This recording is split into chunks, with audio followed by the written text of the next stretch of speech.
Christ Triumphant, April 12th, Daily Devotional by Ellen G. White. How long will you refuse to keep my commandments? And it shall come to pass that on the 6th day they shall prepare that which they bring in, and it shall be twice as much as they gather daily. Exodus chapter 16, verse 5. The Lord suffered his people Israel to go into bondage in Egypt, because they did not walk in his ways, but dishonored him by their continual transgressions.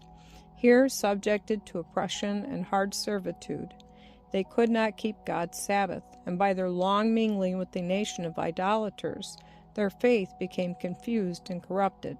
Association with the ungodly and unbelieving will have the same influence upon those who believe the present truth, unless they keep the Lord ever before them, so that his Spirit shall be their shield. Pharaoh saw the mighty working of the Spirit of God.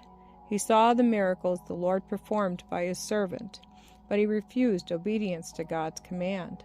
The rebellious king had proudly inquired, "Who is the Lord that I should obey his voice to let Israel go? I know not the Lord, neither will I let Israel go." And as the judgments of God fell more and more heavily upon him, he persisted in stubborn resistance.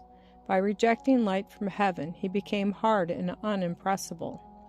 Those who exalt their own ideas above the plainly specified will of God are saying, as did Pharaoh, "Who is the Lord that I should obey his voice?"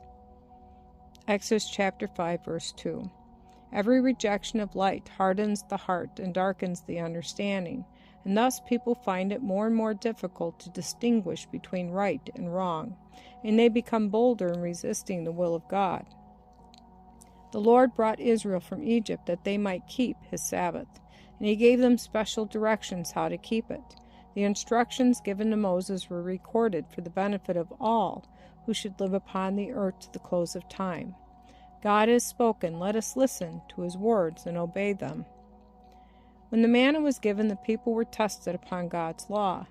Then said the Lord to the children of Israel through Moses, "I will rain bread from heaven for you, and the people shall go out and gather a certain rate every day, that I may prove them whether they will walk in my law or no."